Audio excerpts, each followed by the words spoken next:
Hey dolls, welcome back to your Royal BFF, the People's Duchess. We made it to the weekend. Take a deep breath in and exhale. Repeat as needed. This Australia trip has been so medicinal. It's been soothing, it's been healing. It feels like a nice warm hug on the beach with your toes in the sand. Megan is, as we speak, or maybe not as we speak, right? Because it was reported that she got there at 5 yesterday and left at 7, allegedly. We don't really know until we get the full story from Megan and her Instagram reels, which I'm super excited for. But why wouldn't she stay there? Why wouldn't they just stay there till Sunday, enjoy the retreat? It's a 5-star retreat. Why not indulge a little bit at the end of a very long, busy, and productive 4 days? And if you know anything about jet lag, you know that it comes to collect. So they did not pay the jet lag tax when they first got there. They hit the ground running. They can finally sleep and relax, take a day or two, and just enjoy Australia personally for themselves. One thing that's really inspired me about this trip is the love. And I don't know why I was surprised. Prince Harry and Princess Meghan have always pulled these types of crowds and numbers, both independently and together. But together, they're like the definition of a power couple. Two people that can bring an entire continent together, two people that can bring global awareness. Harry and Meghan really are the epitome of a modern royal couple. This is what people want to see. Modern times call for modern people and modern measures. Meghan partnering with One Off is one such example. And not to create a comparison, not to wax philosophic about impact here, but we have these discussions because it's really important to highlight the events as they happened. Because I've seen some of the ways that AI has been trying to trick people lately, especially with like Gemini and ChatGPT and various other search engines. You'll ask them a direct question about something and they will fabricate. They will fabricate details of that event, outright fabricate, not even like based on something. I asked ChatGPT once about Megan's Signal Award and they gave me an answer from the future. Like the award had not yet happened yet and they told me that she didn't win and someone else won. At the time that the award had closed, the voting on the award had closed, and she was at like 84% compared to everybody else. So obviously, shoe in to win. And I put these details into Google Gemini, and Google Gemini told me that no, she didn't win, that someone else won. So AI is now starting to fabricate and clean up things. There was another instance where I went to go and look for that video where Kate was backing away from the outstretched hand of that one minister lady in Jamaica. And Google Gemini told me that that never happened. And I described it in specific detail. They told me that that never happened, that Kate never did that, that it never occurred, that I'm thinking of Lisa Hanna and that exchange at the airport that was perceived as a snub to Kate. I guess Kate was talking to her and she like turned her head mid sentence or whatever. But that's a wholesale lie. That tape very much exists. That instance very much happened. In fact, here it go. Plugged it into Google Gemini and it said that it couldn't read MP3 or MP4 input. So, whatever. AI is, I think, deliberately being programmed to include data sets that are completely inaccurate as fact. They aren't weeding out tabloids, they aren't weeding out random Reddit posts as sources of information. And then there's the outright lying altogether. And I think this is very much deliberate. This is baked into the software, especially when it pertains to questions about racism and sexism, xenophobia, all the things. There is definitely an effort and a push being made here to not disrupt the status quo, to not disrupt the patriarchy, to not give people the correct information that would allow them to make sound decisions based on actual facts and not misinformation. And then they go about apologizing so pretentiously, like, well, sorry you trusted me and I gave you the wrong answer, but that's on you. Like, it's not even serious. And then they're always blaming the data sets. It's the data set. It's this, it's that, it's hammer time. Like, girl, sit down and eat your food and shut the hell up. I don't know has always been an answer. It's always been a perfectly acceptable answer. I don't know. Let me get back to you. Making things up out of random thin air is not it, especially not for an AI. But that's the world that we live in.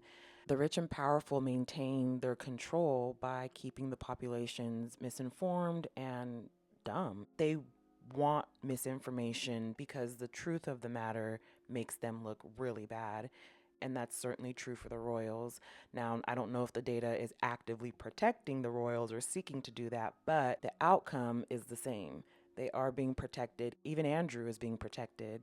Even Andrew is being protected. And I had to call the AI out like, wait a minute, so you'd rather make up a lie to protect a pedophile than tell the truth? And they gave me some bogus answer. So it is protecting them by default because it's protecting the patriarchy and the status quo. So please, please, please safeguard yourself, your privacy. Safeguard as much as you can of yourself and your family. I mean, yeah, I still go live from time to time on Instagram, and I'll do members only lives on cam from time to time, but for the most part, I've limited my use of these platforms and especially my use of facial recognition things on these platforms because they don't do good things with that data. The AI software that they use to regenerate your image onto something that you're not doing is crazy.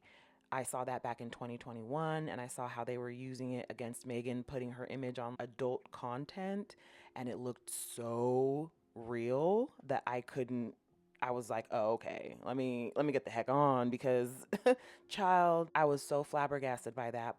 And what I've seen for the last several years now has really alarmed me. So all I can say is please try as much as possible to be careful. Please be cognizant of giving these AI your personal information. They're doing things with this information that they are not saying anything about. It's buried somewhere deep in those 1,000 pages of terms and conditions so that you don't read it. It's designed that way, of course, but yeah, read the terms and conditions if you can. Be very diligent about who you give your personal information to, especially companies, corporations, especially Meta, especially Google. There's almost no regulation. There's only been in the last couple of years this push for regulation for these social media companies. A lot of lawsuits come out now, and companies like Meta being held to account now, but previous to this, there was just absolutely no regulation. It's the Wild West. They can take your image and do whatever they want with it. And it says so right there in those terms and conditions. And then there's the nefarious characters who get a hold of your image and do other things that you never consented to.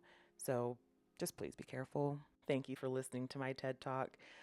But no, rant aside, if I were them, if that were me watching this right now, I would be a mad woman in the middle of the street, screaming, crying, throwing up, pulling out my hair, and eating it. Like, this is hard to watch for a firm that deliberately fumbled this bag and are suffering dearly. As it turns out, nobody likes a bully. Nobody likes a bully. Nobody likes an adulterer. Nobody likes a liar. Nobody likes a thief around them. Y'all are bullying, you're lying, you've been adultering. And until we find that missing necklace and those missing royal pieces, y'all are still stealing till today. People aren't comfortable around y'all. They're just comfortable with the idea of being in the presence of royalty, which they've been sold is better than them somehow. Harry and Meghan encompass all the things that the royal institution is missing: the warmth, the down-to-earthness, the relatability, all of the things that they bring to the table outside of their professional acumen. So professionally speaking, Harry and Meghan are both high-level project managers. But aside from that, and I think most importantly, they have the heart for this, and it translates directly into a humanity that people understand and love. There isn't any of this nonsensical protocol that makes it seem like they're not human or better humans compared to you. And it ends up being a real disservice to the royals. Not that I care and want them to do better, but for what it's worth, that pretentiousness that surrounds those royal tours creates a real problematic disconnect, especially when we look at trips like Kenya and Jamaica. Like, why would you go to Jamaica and put on this white colonial outfit riding around in a colonizer Jeep inspecting the enslaved people like that? I'm sorry. They weren't enslaved. Oh, it was 2022 and not 1800. Oh, wow. I couldn't tell. It's not unimportant. This human touch is the most important thing. And if the royals weren't so short sighted, they'd see that. But they are, unfortunately for them, but quite fortunately for us, still so dumb. And I'm really glad that we got this trip. Harry and Meghan continue to show us the power of love, the power of being authentic.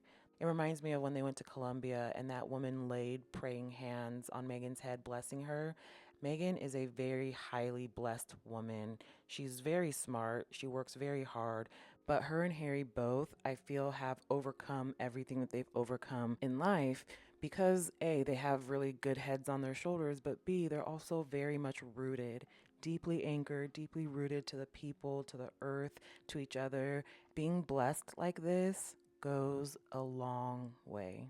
We've seen it when Meghan went to India and was blessed there. We've seen it when Harry previously went to Jamaica and was blessed by the elders after dancing with those girls. We've seen it in South Africa. We've seen it in New Zealand when Harry, because Meghan was pregnant at the time, when Harry drank from that cup. And I forget what the ceremony was called, forgive me, but that was a blessing ceremony. So we've seen it time and time again where they've been blessed or gifted something profound by the people, unlike other royal counterparts who have been outright rejected wholly. We saw what Canada said. We've seen what Australia has said. We've seen Lydia Thorpe given the business just the other day. Harry and Meghan aren't getting these blessings because they're members of the royal family. In fact, I think it's quite evident at this point, given all the information that we have, they are cherished members of society. Harry and Meghan are ushering in a new era of healing. Under all of this soft power and diplomacy still lies the fact that this is a continent that has been crippled, brought to its knees by colonization, and still faces the effects of that today. The indigenous are still there and they still want their land back. They have never seceded sovereignty. So Harry's presence in this country could serve as a harsh reminder of that. However, he is doing his part to reconcile history and the past and to smooth over those relations. The royals should really be thanking him for this because they have yet to be able to accomplish that. Kudos to Harry and Meghan both. This trip has been beautiful. I cannot wait for the behind the scenes. Let me know what you guys think in the comments. Like, share, subscribe, join the membership if you are so inclined. We have a lot of fun in members only. You can also support my channel by buying me a coffee at buymeacoffee.com/the People's Duchess or scanning this QR code on your screen here. Thank you so much again for joining me, guys. Have a wonderful rest of your weekend ahead. Please be safe out there. Be kind to yourselves. And until next time, bye for now.